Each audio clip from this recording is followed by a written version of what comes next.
Hello दोस्तों, आज हम शुरू करेंगे पर्यावरण का अति महत्वपूर्ण टॉपिक धारणीय विकास। धारणीय विकास के बारे में आप जानेंगे। ये परीक्षा की दृष्टि से अति महत्वपूर्ण टॉपिक है। तो देखते हैं धारणीय विकास। धारणीय विकास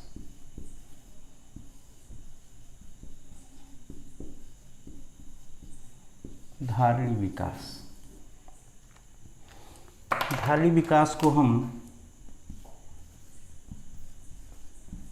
सतत विकास या इसी को हम कहते हैं टिकाऊ विकास।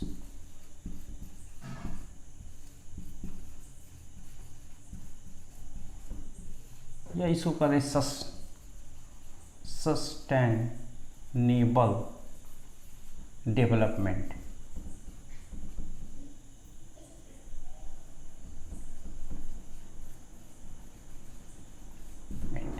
धारणीय विकास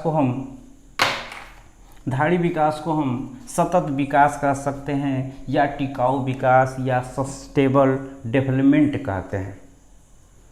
इस शब्द की इसकी परिभाषा यह देखा जाए तो धारणीय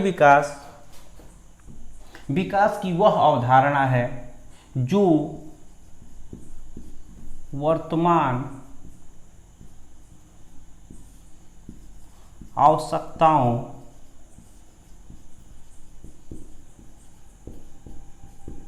के साथ साथ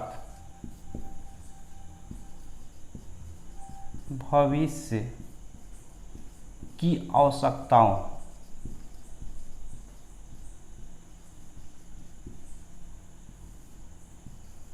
को ध्यान में रखें। धारणीय विकास की वह अवधारणा है।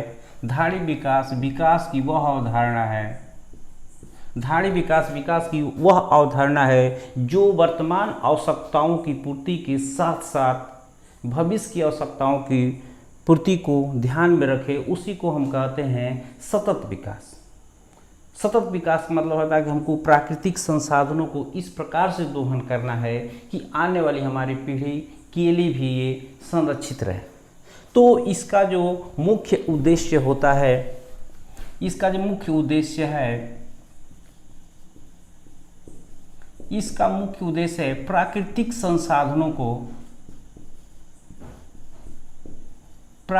संसाधन का न्याय संगत उपयोग व उपभोग करना व संरक्षण करना। इसका मुख्य उद्देश्य है।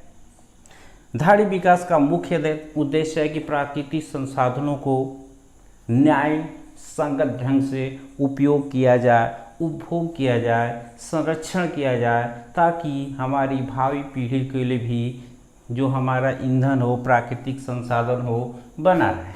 तो इस तरह से आपने धारणीय विकास के बारे में कुछ समझा कि धारणीय विकास क्या होता है। तो धारणीय विकास की वो अवधारणा है जो वर्तमान आवश्यकताओं को साथ साथ भविष्य की आवश्यकताओं को ध्यान रहे।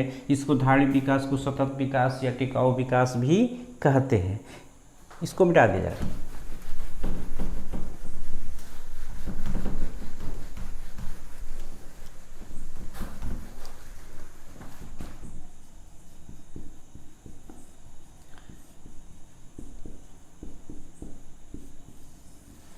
धारणीय विकास की सर्वप्रथम जो अवधारणा ली गई थी, सर्वप्रथम इस शब्द की जो व्याख्या हुई W cedar.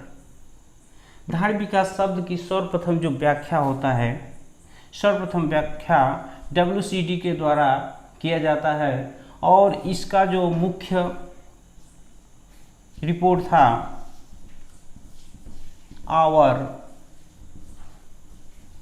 Common future. Our common future नामक रिपोर्ट में इसकी सर्वप्रथम व्याख्या की गई और इसको हम कहते हैं ब्रटलैंड रिपोर्ट कहते हैं। और जो रिपोर्ट होता है जारी होता है 1987 में। तो कई बार ये पीसीएस एग्जाम में पूछा गया कि ब्रटलैंड रिपोर्ट कब जारी किया गया, तो 1987 में ब्रटलैंड रिपोर्ट जारी किया जाता है। ये भी पूछता है कि ये रिपोर्ट किसके द्वारा जारी किया जाता है, तो WCED के द्वारा जारी किया जाता है। और WCED का जो इसका पूरा नाम देखेंगे, W हो जाएगा वर्ल्ड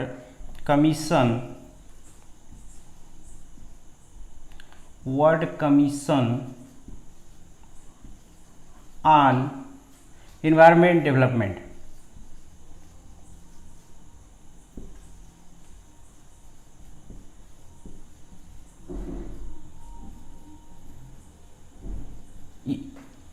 इसका फुल फॉर्म भी पूछता है। WCED का फुल फॉर्म क्या होगा, तो world commission on environment development होता है। ये अपनी रिपोर्ट सर्वप्रथम 1987 में जारी करता है। एक और सम्मेलन होता है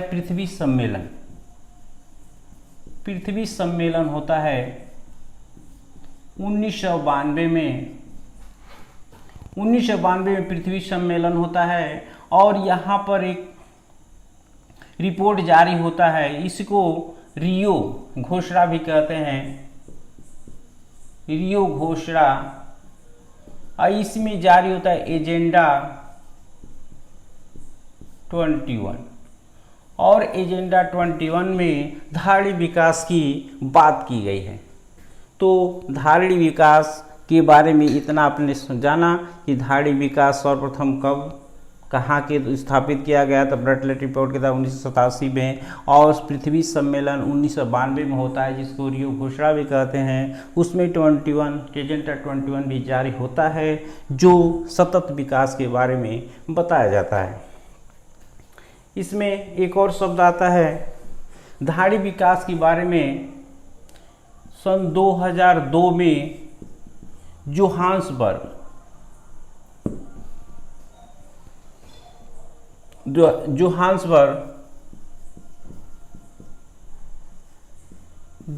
साउथ अफ्रीका में है। इसमें एक सम्मेलन होता है, जोहान्सबर्ग सम्मेलन इसको कहते हैं।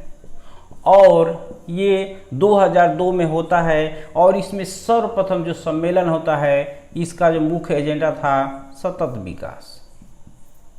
तो इसमें क्वेश्चन पूछता है कि सतत विकास की अवधारणा सर्वप्रथम किस सम्मेलन का मुख्य एजेंडा था, मुख्य बिंदु था, तो था जोहान्सबर्ग सम्मेलन। तो पूछता है जोहान्सबर्ग सम्मेलन कब होता है, तो 2002 में होता है। धारणीय विकास की अवधारणा सबसे पहले कब होती है, इस शब्द की व्याख्या ब्रटलैंड रिपोर्ट 1987 में एक रिपोर्ट जारी होती है, आवर कॉमन फ्यूचर के साथ स्टार्ट होता है। और पृथ्वी सम्मेलन 1992 में होता है, जिसको रियो घोषणा, इसी में एजेंडा 21 जारी होता है। और उसके बारे में सर्वप्रथम ये बताया जाता है। और 2002 में ये सम्मेलन होता है जोहान्सबर्ग में, उसमें सतत विकास को मुख्य लक्ष्य बनाया जाता है। तो इस तरह से ये वीडियो समाप्त हुआ। इस सतत विकास धारणी को, इस लेक्चर को आप देख लेंगे तो परीक्षा में कैसा भी क्वेश्चन आएगा, इसको आप आसानी से कर लेंगे। तो नमस्कार।